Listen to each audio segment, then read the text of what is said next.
Smart 9 TV ప్రత్యేక కార్యక్రమానికి స్వాగతం. ఈరోజు మన అతిథి చిన్న వయసు అయినప్పటికీ కూడా ఎన్నో సేవా కార్యక్రమాలతో చేయడంతో పాటు తన గ్రామాల్లో కూడా ప్రతి ఒక్క మన్నులు పొందడంతో పాటు ఒక మండలానికే యువ అధ్యక్షుడిగా కూడా చిన్న వయసులో కూడా పదవులు అనుభవించారు. ఇంతకీ ఎవరు అనుకుంటున్నారు? ఆయన ఎక్కడో లేరు, విశాఖ జిల్లా పెందుర్తి నియోజకవర్గం పరవాడ మండలానికి చెందిన పెద్దిశెట్టి శేఖరే ఈరోజు మన ముఖ్య అతిథి. పుట్టిన ఊరికి రుణం తీర్చుకోవాలనే నేపథ్యంలో చిన్న వయసు అయినప్పటికీ ఎన్నో సేవా కార్యక్రమాలు చేసి దివంగత నేత రాజశేఖర రెడ్డి, ముఖ్యమంత్రి జగన్మోహన్ రెడ్డి, స్థానిక శాసనసభ్యులు అదీప్ రాజ్ మీద ఉన్న ప్రేమతో రాజకీయ రంగ ప్రవేశం చేశారు పెద్దిశెట్టి శేఖర్. తన సేవా కార్యక్రమాలతో ముఖ్యమంత్రి జగన్మోహన్ రెడ్డి, స్థానిక శాసనసభ్యులు అదీప్ రాజ్, తన భరణీకం గ్రామం ప్రజలు మన్ననలు పొంది పరవాడ మండలం వైఎస్ఆర్సీపీ యువజన అధ్యక్షులుగా సేవలు అందిస్తున్నారు. ప్రస్తుతం భరణికం గ్రామం సర్పంచులు ఎన్నికల బరిలో ఉన్న పెద్దిశెట్టి శేఖర్ తో ఎక్స్క్లూజివ్ ఇంటర్వ్యూ మీ స్మార్ట్ 9 టీవీలో. స్మార్ట్ 9 టీవీ ప్రత్యేక కార్యక్రమానికి స్వాగతం. ఈరోజు మన అతిథి పెద్దిశెట్టి శేఖర్. ఆయన ఈరోజు మన కార్యక్రమానికి ముఖ్య అతిథి ఆయన. నమస్తే అండి శేఖర్ గారు. నమస్తే అండి. ఏంటి సార్, ఎలా ఉన్నారు? ఏంటి బాగున్నానండి. ఈ కరోనా కదా, ఈ కరోనాలో కానీ అలాగే గ్రామంలో ఎలా ఉన్నారు ఏంటండి? కరోనాకి ఫస్ట్ చాలా భయపడ్డాం. ఈ కరోనా విషయంలో చాలా భయపడ్డాం. ఫస్ట్ ఏంటి ఇది, ఎక్కడి నుంచో వస్తుంది ఏంటోని చాలా పుకార్లు, చాలా ఇది అవన్నీ. కరోనా టైంలో కూడా మేము ఊర్లోనే ఉన్నాం. కరోనా టైంలోనే ఊర్లో ఉండి అక్కడ మన గ్రామస్తులకు ఎటువంటి ఇబ్బంది లేకుండా దాని అవగాహన చేసి దాని మీద కరోనాకి మాస్క్లు వేసుకొని బయటకు వెళ్లకుండా ఇవన్నీ అవగాహన చేసాము. అక్కడ సెంట్రల్ గవర్నమెంట్ ఎప్పుడైతే లాక్డౌన్ ప్రకటించిందో అప్పటి నుంచి నేను ఊర్లోనే ఉండి స్వయాన నా సొంతంగా చాలా కార్యక్రమాలు చేశాను. ఎప్పుడు పనులు లేక చాలామంది కూలి వాళ్ళు ఇబ్బంది పడడం, అలాగే మధ్యతరగతి వాళ్ళు ఇబ్బంది పడడం, అలా ఇబ్బంది పడుతూ ఉంటే నేనైతే నా సొంత దాంతో 2 విడతలుగా నిత్యావసర సరుకులు పంచడం జరిగింది. మా ఎమ్మెల్యే అదీప్ రాజ్ గారు ఆదేశాల మేరకు నిత్యావసర సరుకులు పంచి ఎవరికి ఏ ఇబ్బంది లేకుండా చూసాం. ఎవరికైనా ఏమైనా ఇబ్బంది అయితే ఇమీడియట్గా మా దగ్గర రండి, మేము స్పందిస్తామని చెప్పి వాళ్ళకి హెల్ప్గానే చేసాము. ఆ 3 నెలలు కరోనా 3 నెలలు కూడా చాలా హెల్ప్ చేసాం మేము. అలాగే యూత్ కూడా చాలా సహకారాలు అందించింది. యూత్ కూడా ఊర్లో ఉండి వాళ్ళకి అవగాహన చేసి ఇలా జరుగుతుందని చెప్పి చాలా అవగాహన కార్యక్రమాలు కూడా చేయడం జరిగింది. అలాగే ఇది కరోనా టైంలో ఎవరికి ఎటువంటి ఇబ్బంది లేకుండా మన ప్రభుత్వం నుంచి వచ్చిన పథకాలు కూడా వాళ్ళకి అందేలాగే ఏర్పాట్లు చేశాము. కరోనా అయితే ప్రజెంట్ అయితే కొంచెం ఇది తక్కువైంది. మన జగన్మోహన్ రెడ్డి గారు ఫస్టే చెప్పారు. ఫస్ట్ ఆయన చెప్పింది చాలామంది అవగాహన అంటే చాలామంది అంటే అది వెక్కిరించడం టైప్లో చేశారు జగన్మోహన్ రెడ్డి గారు చెప్పింది. కానీ లాస్ట్ జరిగింది ఏంటంటే మన జగన్మోహన్ రెడ్డి గారు ఏంటి చెప్పారో ఈరోజు అదే జరుగుతుంది. మరి మీ బాల్యంగా విద్యాభ్యాసం అంతా ఎక్కడ జరిగింది? మొత్తం అంతా నా బాల్యం అంతా, నా విద్యాభ్యాసం మొత్తం, నేను పుట్టడం కూడా ఈ ఊర్లోనే. మొత్తం మా అమ్మమ్మ గారిదేటిది, మా నాన్నమ్మ గారిదేటిది మొత్తం అంతా ఇదే విలేజ్. నేను పుట్టడం కూడా ఇదే విలేజ్లో పుట్టాను. మన ఫ్రెండ్స్ ఏంటి, మన కుటుంబ సభ్యులు మొత్తం అంతా ఆల్మోస్ట్ చెప్పాలంటే మా అత్తవారిది కూడా ఇదే ఊరు. ఈ ఊరితో నాకు అనుబంధమైన ఇంకా బయట కన్నా ఈ ఊర్లో నాకు ఇంకా మొత్తం మా ఫ్యామిలీ మొత్తం అంతా ఈ ఊర్లోనే స్థిరపడి ఉన్నారు అందరూ. సాధారణంగా అందరూ కూడా బయటకు ఎక్కడెక్కడికి వెళ్ళిపో ఉంటారు. ఇక పరవాడ మండలం అంటే ఇదో గ్రామీణ ప్రాంతం గల వాతావరణం. మరి మీరు ఇక్కడ ఉండిపోవడానికి కారణం, ఈ ఊర్లో ఉండిపోయారు అంటే చాలా మంది బయటకు వెళ్ళిపోవచ్చు, కానీ మనకు ఆ ఇంట్రెస్ట్ లేదు. ఎందుకంటే పుట్టునూరు, ఫ్యామిలీకి సంబంధించి ఇక్కడే బంధువులేంటి, ఫ్రెండ్స్ ఏంటి అంతా ఐకమత్యంగా ఉండే ఊరు ఇది. గొడవలు కానీ లేకపోతే కక్ష సాధింపులు కానీ ఉండక చాలా మంచి వాతావరణం ఉన్న విలేజ్. భరణికానికి వస్తే అందరూ కలిసిమెలిసిగా కార్యక్రమాలు చేసుకోవడం అంతా బాగానే ఉంటుంది. ఆ విధంగా నేను ఒక రోజు కూడా నేను బయట ఉండలే. వెళ్ళి ఎక్కడ ఉంటే ఏదోలా అనిపిస్తుంది అన్నమాట. ఏంటి ఊరిని వదిలేసి వచ్చేసామని. నేను చుట్టాలింటి దగ్గర కూడా ఉండడం చాలా తక్కువ. బాల్యం ఏంటి, ఇప్పుడేంటి, ప్రజెంట్ ఏంటి, నేను 24 hours ఎక్కువ శాతం ఊర్లోనే నేను ఉంటాను. మరి మీరు చూస్తే చిన్న వయసులా కనిపిస్తుంది. మరి ఈ చిన్న వయసులోనే మీరు ఇన్ని సేవా కార్యక్రమాలు చేయడం, మళ్ళీ రాజకీయంలోకి వెళ్ళడం, ఇదంతా ఎలాగా జరిగిందంటారు? అంటే యాక్చువల్లీ నేను చిన్న వయసులోనే రాజకీయాల్లోకి వచ్చాను, ఒప్పుకుంటాను. ఎందుకంటే నా ఓటు లేని దగ్గర నుంచి నేను రాజకీయాల్లోకి రావడం జరిగింది. ఎలా అంటే అది కుటుంబం సంబంధించి కొన్ని కార్యక్రమాలు మనలో అంటే సరదాగా అందరితో కలుపుకొని సరదాగా ఉండాలని ఒక అవగాహనతోనే నేను రాజకీయాల్లో రావడం జరిగింది. ఒకటి ఏంటంటే నేను రాజకీయాల్లో రావడం కూడా ఫస్ట్ టైం ఏమైందంటే అప్పుడులో ఎమ్మెల్యే ఎలక్షన్స్ వచ్చినాయి. అప్పుడు కాంగ్రెస్ పార్టీలో ఉండేవాళ్ళమే. ఆ కాంగ్రెస్ పార్టీ నుంచి ఎప్పుడైతే జగన్మోహన్ రెడ్డి గారు వైఎస్ఆర్ కాంగ్రెస్ పార్టీ స్థాపించారో ఆయనతో పాటు మేము వెళ్ళిపోవడం జరిగింది. ఈ రోజు వరకు ఆయనతో పాటే సాగడం జరిగింది. అప్పుడులో మన ఎమ్మెల్యే గారు కూడా పరిచయాలు ఉన్నాయి, కొన్ని పరిచయాలు ఉన్నాయి ఎమ్మెల్యే గారితోని. ఫస్ట్ నుంచి చిన్నప్పటి నుంచి పరిచయాలు ఉన్నాయి. కుటుంబ నేపథ్యంలో కానీ ఈ విలేజ్లో మన కొంచెం దాని మీద ఇంట్రెస్ట్ ఉందన్నమాట. ఏదైనా ప్రజలకి ఏదో ఒకటి చేద్దాము, ప్రజలకి ఏదో ఒకటి చేసి మంచి పేరు తెచ్చుకుందామని ఒక తపన నన్ను ఇలా రాజకీయాల వైపు మొగ్గు చూపింది అన్నమాట. ప్రస్తుతం ఏ పార్టీలో ఉన్నారు, ఏ పదవుల్లో ఉన్నారు ప్రస్తుతం? నేను ప్రజెంట్ వైఎస్ఆర్ కాంగ్రెస్ పార్టీలో ఉన్నాను. నేను పరవాడ మండల యువజన అధ్యక్షుడి కింద ప్రజెంట్ నేను గత 4 సంవత్సరాల నుంచి నేనే యువజన అధ్యక్షుడి కింద కొనసాగుతున్నాను పరవాడ మండలానికి. ఈ మండలం అంటే మరి చాలా పెద్దదే, పెద్ద పెద్ద సీనియర్ నాయకులు అందరూ కూడా ఉంటారు. మరి వాళ్ళందరినీ కాదని మరి పార్టీ మీకు ఇవ్వడం గల కారణం ఏంటంటారు? మండల నాయకులు అంటే వాళ్ళతో చాలా మంచిగా ఉంటాను నేను. వాళ్ళు కూడా నాకు సపోర్ట్గానే ఉంటారు. మండలంలో నాయకులు ఉన్నారు, వాళ్ళు కూడా నాకు చాలా సపోర్ట్ చేస్తారు. శేఖర్ నువ్వు అలా చెయ్యి, ఇలా చెయ్యి, నీ మంచి పేరు తెచ్చుకో, చిన్న వయసులో నీకు మంచి పేరు భవిష్యత్తు ఉందని చెప్పి మన మండల నాయకులు అందరూ సపోర్ట్తోనే, ఈరోజు ఎమ్మెల్యే గారి సపోర్ట్తోనే నేను ఈ స్థాయిలో ఉన్నాను. మరి మీ నియోజకవర్గంలో కూడా మీ ఎమ్మెల్యే అదే అదీప్ రాజు గారు కూడా, ఆయన కూడా మీలాగే చిన్న వయసులోనే ఎమ్మెల్యే గారు అయ్యారు ఆయన కూడా. మరి ఆయనకి మీకు సాన్నత్వం కానీ స్నేహం కానీ అంటే ఒకే ఏజ్ కదా, మరి ఎలా ఉంటున్నారు ఏంటి ఆయనతో పాటు మీతో ఎలా ఉంటారు ఆయన? అయ్యో చాలా ఫ్రెండ్లీగా ఉంటారు ఆయన అయితే. ఎమ్మెల్యే గారు అయితే నిజంగా చెప్పాలంటే అన్న తమ్ముడు కిందే ఆయన ట్రీట్ చేస్తారు. ఆయన అన్నయ్య, నేను తమ్ముడి కిందే ఉంటాం. ఇప్పుడు మీరు పరవాడ మండలంలో అవ్వచ్చు, పెందుతు నియోజకవర్గంలో ఏంటి, ఆయనకి నాకు సంబంధాలు ఏంటంటేనండి, నేను 9th క్లాస్ చదువుతూ ఉంటాను. 9th క్లాస్లోనే ఆయన సర్పంచ్గా ఉండేవారు, రాంపురం సర్పంచ్ కింద. రాంపురం సర్పంచ్గా ఉన్నప్పుడు నేను కూడా ఒక సర్పంచ్కి సంబంధించి మీటింగ్కి నేను కూడా వెళ్ళడం జరిగింది. వెళ్ళినప్పుడు అక్కడ సర్పంచ్గా ఉన్నప్పుడు ఈయన చూశాను, ఎమ్మెల్యే గారిని చూశాను. అప్పుడు అదీప్ రాజు గారిని చూసి చాలా యంగ్గా ఉన్నారు, చాలా స్పీడ్గా ఉన్నారు, చాలా అంటే కార్యక్రమాల్లో చురుగ్గా, చిన్న వయసులోనే చాలా చురుగ్గా ఉంటే ఆయన స్టైల్ నాకు నచ్చింది, బాగా నచ్చింది ఆ స్టైల్. నచ్చి 9th క్లాస్లోనే ఇద్దరికి మాకు పరిచయం ఏర్పడడం, ఆ పరిచయం అలాగా సమన్వయకర్త ఇవ్వడం, ఈరోజు ఎమ్మెల్యే స్థాయిలో ఉండడం. మాకు చిన్నప్పటి నుంచి నాకు ఆయన సపోర్టింగ్ నాకు చాలా బాగుంటుందండి. ఎమ్మెల్యే గారి సపోర్టింగ్ అయితే చాలా బాగుంటుంది. ఎందుకంటే నేను 9th క్లాస్ అంటే చూడండి, నాకు ఓటు కూడా లేదు. నా 9th క్లాస్లో నాకు ఫోన్ చేసి శేఖరు ఇలాంటి కార్యక్రమాలు చేయాలని ఆయన నాకు ఫోన్ చేసి చెప్పడం, నేను ఆ కార్యక్రమాల్లో పాల్గొనడం, అవంతా చాలా నాకంటే ఆయన నా మీద చాలా ఇంట్రెస్ట్ చూపేవారు చిన్నప్పటి నుంచే. ఎందుకంటే నాలో మరి ఏం చూసారో తెలీదు, నన్ను యాక్చువల్లీ శేఖర్ నువ్వు బాగా చేస్తావు, కార్యక్రమాలు చెయ్యి అని చెప్పి, ఓటు లేనప్పటి దగ్గర నుంచి. ఆయన నిజంగా రాజకీయం కోసం అయితే నా ఓటు లేదు, నేను అసలు ఉపయోగం కూడా లేదు అప్పుడు. కానీ అప్పటి నుంచి నా చిన్న వయసు నుంచి నాకు ఓటు లేని దగ్గర నుంచి నన్ను ఒక తమ్ముడిలాగానే ట్రీట్ చేసుకుంటూ వచ్చి ఈరోజు నాకు యువజన అధ్యక్షుడి కింద పరవాడ మండలంలో మీరు అన్నారు పెద్ద పెద్ద నాయకులు ఉన్నారు కదా ఎందుకు ఇచ్చారని. నిజంగా నా మీద ఉన్న గౌరవం, నేను చేసే పనులు, నా ప్రవర్తన బట్టే ఆయన నాకు ఈ మంచి పదవి ఇవ్వడం జరిగింది. ఆయన ఎమ్మెల్యే అవ్వకముందు నుంచి మీకు పరిచయం ఉంది అంటున్నారు కదా, మరి అప్పుడు ఏమైనా సేవా కార్యక్రమంలో కానీ ఏమైనా అదీప్ రాజు గారు మీరు కలిపి పాల్గొనడం కానీ ఏమైనా చేసేవారండి? ఎమ్మెల్యే గారికి అప్పుడు అప్పుడు సర్పంచ్ అయిన తర్వాత జిల్లా యువజన అధ్యక్షుడి కింద, కాంగ్రెస్ అధ్యక్షుడి కింద ఎమ్మెల్యే గారికి ఇచ్చారు, అదీప్ రాజు గారికి ఇచ్చారు. ఇచ్చినప్పుడు ఆయన నేను కలిపి చాలా కార్యక్రమాలకు వెళ్ళడం జరిగింది. మళ్ళీ అక్కడ అప్పుడు ఒక సంఘటన కూడా జరిగింది. ఎందుకంటే నేను వాళ్ళ ఇంటికి వెళ్ళినప్పుడు ఒక విలేజ్లో చాలా ఇల్లు చాలా కాలిపోయాయి. ఆ విలేజ్ కూడా నాకు సరిగా ఐడియా లేదు, అప్పుడు పెద్దగా అవగాహన లేదు. ఆయనతో పాటు వెళ్ళాను, ఆయనతో పాటు కారు ఎక్కి శేఖర్ వెళ్దామని చెప్తే కారు ఎక్కాను. ఆయన కారు ఎక్కిన తర్వాత నాకు తెలియదు ఆ కారులో చాలా సామాగ్రి ఉంది, కానీ నాకు తెలీదు.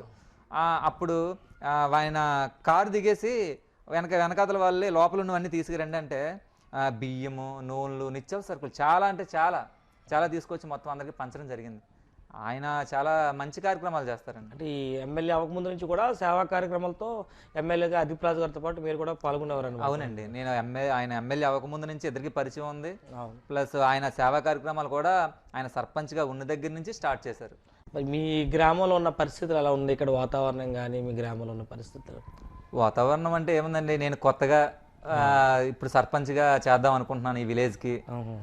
అంటే లేడీ కేటగిరీ వచ్చింది కాబట్టి, మహిళా కేటగిరీ వచ్చింది కాబట్టి నా మిస్సెస్ని నించోబెడదాం అని అనుకుంటున్నాను. ఈ గ్రామంలో అభివృద్ధి కార్యక్రమాలు కానీ ఇవన్నీ ఎటువంటి జరిగాయి ఇప్పటి వరకు? అంటే ఇప్పుడు దాకా మనకి ఎటువంటి పదవి రాలేదండి. ఇప్పుడు వరకు ఇప్పుడు ప్రెసిడెంట్ అయితే ఎమ్మెల్యే గారు ఉన్నారు కానీ గత 10 సంవత్సరాలు బట్టి మేము ప్రతిపక్షంలోనే ఉన్నాం. అవును. ప్రతిపక్షంలో ఉన్న ఏదైనా కార్యక్రమం చేయడానికైనా మమ్మల్ని ఎవరు పిలిచేవారు కాదండి. మేము ఉన్నామని గుర్తించేవారు కూడా కాదు. అయినా సరే వాళ్ళు పిలకపోయినా నా వంతు నేను గత 10 సంవత్సరాలు 9 సంవత్సరాల నుంచి నా కార్యక్రమాలను నేను చేసుకుంటూనే వస్తాను. మీరు అవసరమైతే విలేజ్లో కనుక్కోవచ్చు, మీరు ప్రజల్లో కనుక్కోవచ్చు. నేను అధికారం లేకపోయినా, నాకు ఏ పదవి లేకపోయినా పండగలకు కానీ ఏమైనా కష్టాల్లో కానీ యాక్చువల్లీ ముందుండేది నేనే. ఎందుకంటే ఏ కార్యక్రమం చేసినా మా ఊర్లో గ్రామదేవత పండుగ ఉంది, సంక్రాంతి కార్యక్రమాలు ఉన్నాయి. యూత్కి బాగా సపోర్ట్ చేసేది నేనేనండి. అంటే నా గొప్ప నేను చెప్పుకోవడం కాదు, అది విలేజ్లో మీరు ప్రజలు అడిగితే ప్రజలే చెప్తారు మీకు. అయితే ఇది కూడా ఒక 6 మీరు గతంలోనే పోటీ చేద్దాం అనుకున్నారు, వయసు కూడా చాలా 6 నెలలు తక్కువ వచ్చింది, అప్పుడు సర్పంచ్ పోటీ చేయకుండా ఈ విషయం స్వయాన ఇప్పుడున్న ముఖ్యమంత్రి జగన్మోహన్ రెడ్డి దృష్టికి ఆ రోజు కూడా ఆయన ఎవరు అబ్బాయి ఏంటి అనే కూడా తెలుసుకున్నారనే విషయం వచ్చింది. అది వాస్తవం అంటారా? ఎంతవరకు ఏంటి పరిస్థితి? వాస్తవేనండి. అవును. ఎందుకంటే మన ఎమ్మెల్యే అదీప్ రాజు గారికి సమన్వయకర్త కింద ఇచ్చారు. ఇచ్చినప్పుడు ఎమ్మెల్యే మన అదీప్ రాజు గారితో పాటు నేనే హైదరాబాద్లో లోటస్ ఫండ్కి జగన్మోహన్ రెడ్డి గారి ఇంటికి వెళ్ళడం జరిగింది. ఆ ఇంటికి వెళ్ళినప్పుడు ఒక్కొక్కరిని మన అదీప్ రాజు గారు ఏం చేస్తారంటే పరిచయం చేస్తున్నారు జగన్ గారికి. సో అండ్ సో అని చెప్పి ఒక్కొక్కరిని పరిచయం చేస్తున్నప్పుడు నా వరకు నన్ను ఎలా పరిచయం చేశారంటే, సార్ శేఖర్ సార్ మంచి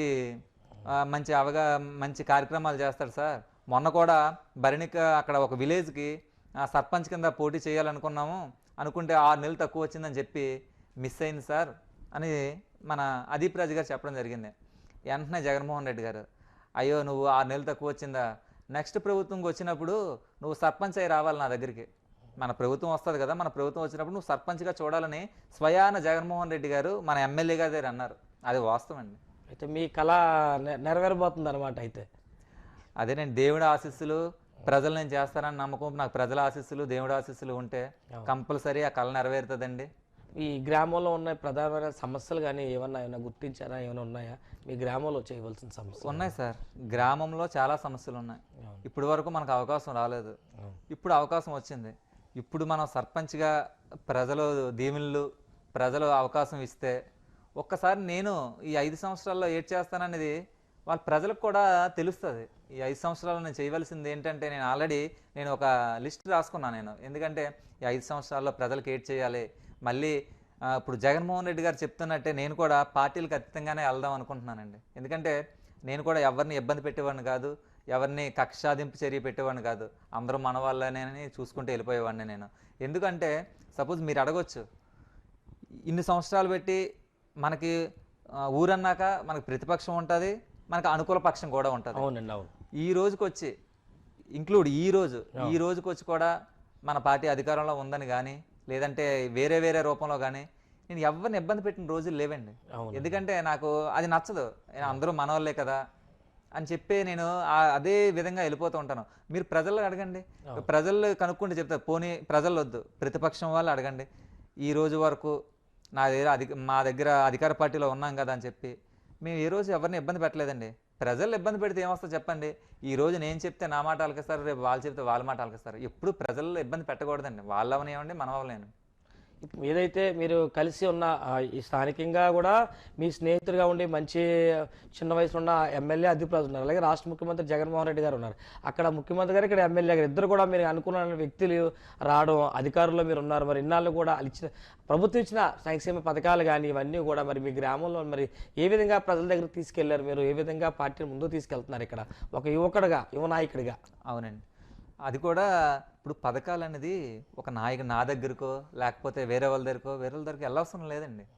అది ఏంటంటే స్వయంగా వాలంటరీ వచ్చి ఏం పథకాలు కావాలో ఏం చేయాలో మొత్తం అన్ని వాళ్ళ ఇంటికి వచ్చి వాళ్ళే తీసుకొని వెళ్ళిపోతున్నారు. ఇప్పుడు మా ఇంటికి వస్తున్నారు, అమ్మ మీకు అమ్మ ఒడి వస్తుందా, లేకపోతే రైతు భరోసా వస్తుందా, లేకపోతే వైఎస్ఆర్ ఆసరా వస్తుందా, లేకపోతే ఇది ఏ పెన్షన్ కార్యక్రమం వస్తుందా. యాక్చువల్లీ మా నాయకుల దగ్గరికి వాళ్ళ దగ్గర రావసం లేదండి. ఆటోమేటిక్గా మీకు అర్హతగా ఉంటే ఆటోమేటిక్ ప్రజల దగ్గరికే వీళ్ళు వాలంటీర్లు వెళ్ళి అక్కడే పని కానీ చేస్తున్నారు. మా నాయకులతో అసలు 1% కూడా అసలు అవసరం లేదండి. ఇక్కడ బరినుకొని ఇల్లు పట్టాల కార్యక్రమం కానీ ప్రభుత్వం పెట్టిన ఈ కార్యక్రమాలు ఎలా జరుగుతున్నాయి సార్ మీ గ్రామంలోని? అన్నీ బాగానే జరుగుతున్నాయండి. యాక్చువల్లీ మనకి ఇక్కడ కొంచెం సైట్ ప్రాబ్లం వచ్చి సైట్ లేదని చెప్పి వేరే విలేజ్లో ఇచ్చారు. ఆ విలేజ్లో కొంచెం డిస్టర్బెన్స్ వల్ల మనకి ఇంకా సైట్స్ అందుబాటులో లేదు. ఇది కూడా ఒక నెల రోజుల్లో తేలిపోద్దని ఆర్డీఓ గారు చెప్పారండి. అంటే మీరు ఎన్ని చేసినప్పుడు కూడా ప్రతిపక్షాలు ఏదో ఒకటి అంటూ ఉంటారు. మరి ఆ ప్రతిపక్షాల ఆరోపణలు మీరు ఎలా తీసుకుంటారు? మరి యువ నాయకుడి కంటే కీలక బాధ్యత మీ మీద ఉంది. ఈ మండలాన్ని మొత్తాన్ని మీరు నడిపించాలి. యువతని ప్రతిపక్షాలు ఆరోపిస్తుంటారు, రోజుకి ఏదో ఒకటి ఆరోపిస్తుంటే ఈ ఆరోపణలు మీరు ఎలా స్వీకరిస్తున్నారు, ఎలా ముందుకు వెళ్తున్నారు? యాక్చువల్లీ ప్రతిపక్షాలు అన్నాక ఏదో ఒకటి అంటాయండి. కానీ మా విలేజ్ సరికి వచ్చేసరికి ప్రతిపక్షాలు కూడా నా గురించి మాట్లాడడానికి వాళ్ళకి అవకాశం ఉండదండి. ఎందుకు అంటే నేను కొత్తగా వచ్చాను. నేను ఎటువంటి ఒక పైసా కూడా అవినీతి చేయలేదు.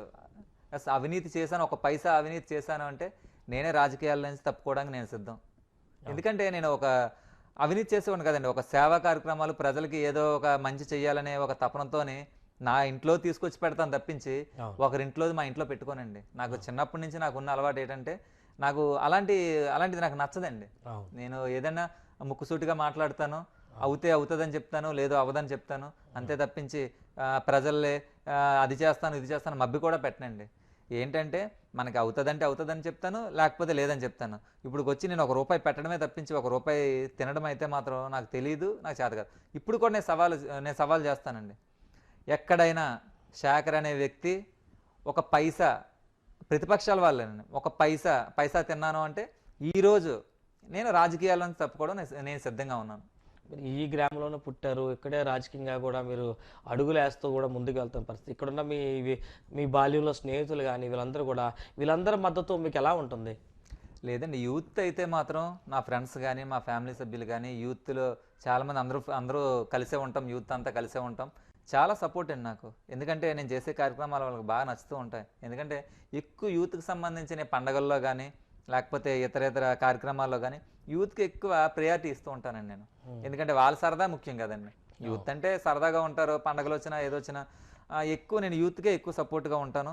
అలాగే పెద్దవాళ్ళు వాళ్ళ మాట స్వీకరించుకుంటూ పెద్దవాళ్ళు గౌరవించుకుంటూ వాళ్ళు చెప్పిన సూచనల మేరకు నేను యూత్తో పాటు నడుస్తూ ఉంటానండి. ఇంకోటి ఏంటంటే యూత్కి ఎప్పుడు మీరు అడగొచ్చు ప్రజల్ని, నేను యూత్ని ఎక్కువ మన ఏజ్కి సంబంధించిన వాళ్ళేటి, మన పెద్దరకంగా ఉన్న వాళ్ళేటి అందరినీ నేను గౌరవించుకుంటూనే వెళ్ళిపోతానండి.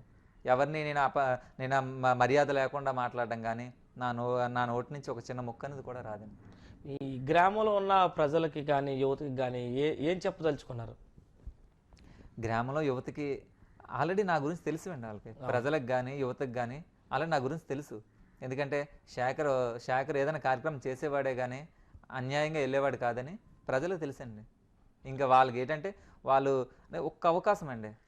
అక్కడ జగన్మోహన్ రెడ్డి గారికి ఒక్క అవకాశం ఎలాగిచ్చారో, ఇక్కడ మన పెందుర్తి ఎమ్మెల్యే అదీప్ రాజు గారికి ఒక్క అవకాశం ఎలాగిచ్చారో ఇక్కడ నాకు కూడా ఒక్క అవకాశం ఇమ్మంటున్నానండి. ప్రజలు అంతే ఒక్కసారి వాళ్ళందరిది చూశారు, వాళ్ళ నాయకులు అందరూ హెమాహెమీ నాయకులు అందరూ పాలన చూశారు. ఒక్కసారి నేను ఏం చేస్తాను, ఈ 5 సంవత్సరాల్లో ఏం చేస్తాను, ఒక్కసారి నాకు అవకాశం ఇస్తే నాలో నేను చేయవలసిన కార్యక్రమాలు ఏంటేంటి ఉన్నాయో నాలో కొన్ని ప్లాన్స్ అన్నీ ఉన్నాయండి. విలేజ్కి ఎలా చేయాలి, విలేజ్ డెవలప్మెంట్ ఎలా చేయాలని ఒక్క అవకాశం ఇస్తే నేను ప్రూవ్ చేసుకుంటానండి. అంటే ప్లాన్స్ అన్నారు కదా, ఏమైనా ఒక బలమైనగా ఈ సమస్య మీద కానీ ఏమైనా నిర్ధారించుకున్నారా? ప్రధానమైన సమస్య ఏదైనా ఉందా గ్రామంలో? ఉన్నాయి సార్, ప్రధానమైన సమస్యలు చాలా ఉన్నాయి సార్ గ్రామంలో, లేకపోలేదు. ఇప్పుడు మా పక్క విలేజే కట్టవనపాలెం అని మా భరణికం పంచాయతీకి సంబంధించిన విలేజ్ అండి. పాపం అక్కడ ఏమైందంటే అక్కడ ఏం చేశారంటే గ్రాంట్ వచ్చిందని చెప్పి కాలువలు కట్టేశారండి. కానీ కాలువలు పోవడానికి నీరు పోవడానికి స్థలం లేదు. కాలువలు కట్టేశారు, ఎవరింటి దగ్గర వాడింది వాటర్ వచ్చేస్తుంది, కానీ అది పోవడానికి అవుట్లెట్ లేదు కదా. అవుట్లెట్ లేకుండా కాలువలు అన్నీ కట్టేశారు. అవుట్లెట్ చూస్తే ఎవరింటి దగ్గర వాళ్ళు మురుగుపోయి పైకి వచ్చేసి దోమలు నానా ఇబ్బంది. ఇదంతా ఎమ్మెల్యే గారి దృష్టికి కూడా మొన్న మనం కట్టవనపాలెం తీసుకెళ్లి ఎమ్మెల్యే గారి దృష్టికి కూడా తీసుకెళ్ళడం జరిగింది. ఎమ్మెల్యే గారు కూడా బాగా స్పందించారు. శేఖర్ నువ్వు ఏదో ఒకటి ఏర్పాటు చేసి నువ్వు ఇమీడియట్ గా అవుట్లెట్ పోవడానికి నువ్వు చెయ్యంటే ఓకే అన్నయ్య నేను చేస్తానని చెప్పి ఎమ్మెల్యే గారికి కూడా చెప్పడం జరిగిందండి. అక్కడ ప్రధానమైన సమస్య అండి అది బాపడపాలెం ఎస్ఐ కాలనీ అని అక్కడ కాలనీ ఉందండి. సేమ్ ఇదే సమస్య అక్కడ. అలాగే బాపడపాలెం కూడా నీరు వెళ్ళడానికి సమస్య. ఇప్పుడు ఏంటంటే వీళ్ళు గ్రాంట్స్ వచ్చాయని చెప్పి కాలువలు వేస్తారు, కానీ అది అవుట్లెట్ పోవడానికి నీరు లేకుండా వీళ్ళు ఎలా చేస్తారండి నాకు అర్థం అవ్వదు. అప్పుడు కాలువ వాటర్ వాడిన వాటర్ ఎక్కడికైనా వెళ్తేనే కదా ఈ కాలువలన్నీ ఉపయోగపడేవి. ఏంటంటే గ్రాంట్ పోతుంది కదా మనం ఏదో చక్కబెట్టేసుకుందాం అని చెప్పి ఇవన్నీ చేస్తారు. కానీ ముందు అవుట్లెట్ చూసుకొని ఆ నీరు పోవడానికి ఎక్కడ పోతుందో చూసుకొని అప్పుడు మన కాలువలు వేస్తే బాగుంది. దాని సమస్య కూడా చాలా సమస్యలు ఉన్నాయండి. అలాగే వాటర్ ప్రాబ్లం ఉంది. అవన్నీ ఇప్పుడు ఇప్పుడు గత 2 సంవత్సరాలు అవుతుందండి సర్పంచుల పాలన దిగిపోయి. ఎక్కడికక్కడ కార్యక్రమాలు అన్ని మురిగిపోయి ఉన్నాయి. ఏ కార్యక్రమం చేద్దామన్నా యాక్చువల్లీ అప్పుడు మనం సర్పంచ్ ఒకవేళ మన ప్రజలు ఆశీర్వదించి మనకి మనకి ప్రజలు ఆశీర్వదిస్తే నేను ముందుకు వచ్చి నేను చేయడానికి సిద్ధంగా ఉన్నాను. ప్లస్ ఇంకోటి ఏంటంటే ఇంకా ఇతర కార్యక్రమాలు నేను పార్టీలు అత్యంగా వెళ్తానండి. పార్టీలకి సంబంధం లేకుండా నేను అందరినీ కలుపుకొని వెళ్తానండి. యూత్నేంటి పెద్దవాళ్ళనేటి పార్టీలతో నాకు సంబంధం లేదు. నాకు కావాల్సింది మంచి పేరు కావాలి నాకు, అంతే తప్పించి నాకు పార్టీలు కక్షలు నాకు వద్దండి. ఈ మండలంలో కానీ గ్రామంలో కానీ ఇక్కడ స్కూల్స్, వాటర్ ట్యాంకులు, ప్రభుత్వం సంబంధించిన కార్యాలయ భవనాలు కానీ ఇవన్నీ ఎలా ఉన్నాయి సార్? ఇక్కడ ఎలా ఉంటాయి మండలంలో పరిస్థితి? అన్ని బాగానే ఉన్నాయా? అనేది చేస్తున్నారు రిపేర్లు కానీ ఇవన్నీ చేయలేదు అన్ని. ఇప్పుడు స్కూల్స్ ఇంతకు ముందు బాగున్నాయి కావు. అవునండి. జగన్ గారి ప్రభుత్వం వచ్చిన తర్వాత నాడు నేడు కార్యక్రమం అని చెప్పి మొత్తం ఎక్సలెంట్ గా రూపురేఖలు మార్చేస్తున్నారు. అవునండి, అవును, అందులో నో డౌట్ అండి. అలాగే మన పంచాయతీ బిల్డింగ్స్, సచివాలయం బిల్డింగ్స్ ఏమొచ్చి ఒక ఫ్లోర్ ఉంటే రెండో ఫ్లోర్ కి లేకపోతే మళ్ళీ మొత్తానికి అదొక కార్యక్రమం చేస్తున్నారు. అలాగే మన రైతులకు సంబంధించి ఆర్బీకేలు పెడుతున్నారు. రైతులకి అవగాహన, ఏ సమస్య వచ్చినా ఇమీడియట్ గా ఒక అధికారి పెట్టి, అలాగే హెల్త్ నుంచి ఒక హాస్పిటల్ ఏర్పాటు చేస్తున్నారు. అలాగే ఒక మిల్క్ నుంచి ఒక మిల్క్ పాయింట్ ఏర్పాటు చేస్తున్నారు. ఇన్ని కార్యక్రమాలు చేస్తున్నారు. ఇంకా మనకు అభివృద్ధి కార్యక్రమాలు ఎలా చెప్పమంటారు? ఇంకా అభివృద్ధి జరుగుతుందండి ఇప్పుడు ప్రజెంట్ సిచ్యువేషన్. ఈ వాలంటరీ వ్యవస్థ కూడా వచ్చింది. అది ఎంతవరకు గ్రామీణ ప్రాంతాల్లోనే మీకు సహకారంగా ఉంటుంది నాయకులకి వాలంటరీ వ్యవస్థ? ఒకటండి, నాయకులకి సహకారం ఉండదండి. అవును, నాయకులకి అనేది వాళ్ళతో పని లేదండి. యాక్చువల్లీ చెప్పాలంటే చిన్న అసూయ ఉంటుంది మాకు కూడా. ఏంటి పనులన్నీ అయిపోతున్నాయి నాయకులతో పని లేకుండా? అదేం లేదండి, ప్రజలకు ఉపయోగపడుతుందండి, నాయకులకు ఉపయోగపడటం లేదు. నాయకులకి చిన్న ఇదిగా ఉన్నా ప్రజలకు మాత్రం ఎక్సలెంట్ గా ఉంటుందండి. ఒక పలానా నాయకుడి దగ్గరికి వెళ్ళాలి, పలానా నాయకుడి దగ్గరికి వెళ్ళి మేము అడగాలి అనేది లేకుండా డైరెక్ట్ గా ప్రజలే వాలంటరీ వెళ్తున్నారు. మీకు ఏం కావాలో వాళ్ళు పార్టీలు చూడట్లేదు, మతాలు చూడట్లేదు, కులాలు చూడట్లేదు, ఏం లేదండి. వాళ్ళకి జరగవలసింది వాళ్ళ కార్యక్రమం జరిగిపోతూ ఉంటుంది. మీరు అధికారంలోకి వచ్చాక, వైసీపీ అధికారంలోకి వచ్చాక మీ మండలంలో ఎటువంటి అభివృద్ధి కార్యక్రమాలు అవి జరిగి ఇప్పటి వరకు కూడా? లేదండి, చాలా బాగా జరిగినాయండి. ఎన్ఆర్జిఎస్ గ్రాంట్స్ ఏంటి, ఎమ్మెల్యే గారి పర్సనల్ గ్రాంట్స్ ఏంటి, సిఎస్ఆర్ నిధులతోని కొన్ని కార్యక్రమాలు, సిఎస్ఆర్ నిధులు కంపెనీల నుంచి రాబట్టుకొని కొన్ని కార్యక్రమాలు ఎమ్మెల్యే గారు బాగానే చేయించారండి. అలాగే మన ఊర్లోకి వచ్చేసరికి మన ఊర్లో కూడా రోడ్స్ వేయించాము. మనకి ఏ అధికారం లేకుండానే, మనకి ఇంకా అధికారం ఏమీ లేకుండానే రోడ్స్ వేయించాము. మళ్ళీ కొన్ని మంచి కార్యక్రమాలు చేయించాము. అలాగే మన లాక్డౌన్ లో కూడా చాలా మంచి కార్యక్రమాలు చేయించామండి. అలాగే పండగలకి కార్యక్రమాలు చేస్తున్నాం. చివరగా మీరు ఈ గ్రామంలోని మిమ్మల్ని సర్పంచ్గా కానీ మీ పార్టీ కానీ ఇక్కడ అన్న మీ స్థానిక ఎమ్మెల్యేతో పాటు ముఖ్యమంత్రి గారి ఆశీస్సులతో ఉండి మీకు సర్పంచ్ పదవి వస్తే గ్రామ ప్రజలకు ఏం చేయదలుచుకున్నారు? వాళ్ళకి ఏం చెప్తారు? నిజంగా ప్రజలు ఆశీర్వదించి నాకు నిజంగా సర్పంచ్ పదవి కానీ పట్టం కానీ గడితే నిజంగా ప్రజలకు నేను ఎప్పుడూ రుణపడి ఉంటానండి నా లైఫ్ లాంగ్, నా జీవితంలో. ఎందుకంటే మొదటిసారిగా ఒక కోరిక అనేది నాకు ఉండిపోయింది, ప్రజలకు ఏదో ఒకటి చేయాలి. ఇప్పుడు సామాన్యుడిగా చేస్తే అది వేరే లెక్కన వెళ్తుంది. అదే ఒక సర్పంచ్గా చేసి కొన్ని పదవులు కూడా, అంటే ఒక సిస్టమ్ అనేది మన చేతిలో కూడా కొంచెం ఉంటుందండి. సర్పంచ్గా సామాన్యుడి కన్నా ఒక సర్పంచ్కి కొంచెం అధికారం ఉంటుంది. ఆ అధికారంతో ఊరికి పనికొచ్చి పనులు చేయాలని నా కోరిక అండి. ఒకటి, ప్రజలకి ఎప్పుడైనా ఏదైనా మంచి చేయడానికే నేను ముందుంటానండి. అంటే వేరే కక్షలు పోయి కానీ పార్టీలకు అతీతంగా వెళ్ళిపోయి కానీ అలా నేను చేయను. మొత్తం అందరినీ కలుపుకొని పోయి ప్రజలకు మంచి జరిగే కార్యక్రమాలు నేను చేస్తానండి పక్కగా. నాకు సొంతంగా నాకు పనికొచ్చినవి కూడా నేను చేసుకోను. ఎందుకంటే ప్రజలు ముఖ్యమండి నాకు. నన్ను ఇప్పుడు ఈరోజు కూడా నేను ఇంత సపోర్ట్గా ఇంత ఇదిగా ఉన్నాను అంటే ప్రజలు ఎంతో కొంత నన్ను అభిమానించే ప్రజలు ఉన్నారండి. ఆ ప్రజల వల్లే నేను ఈ స్థాయిలో ఉన్నానండి.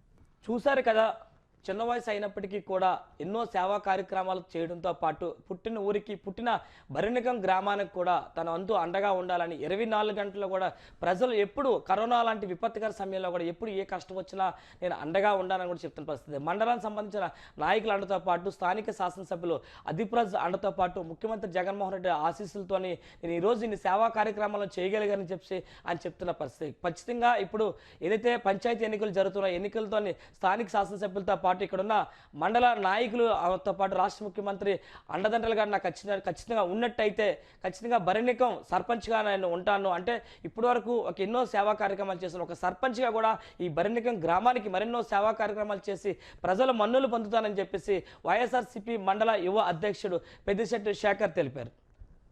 నమస్కారం. రేపు స్పాట్ 90 ప్రత్యేక కార్యక్రమంతో మరొక అతిథితో కలుద్దాం.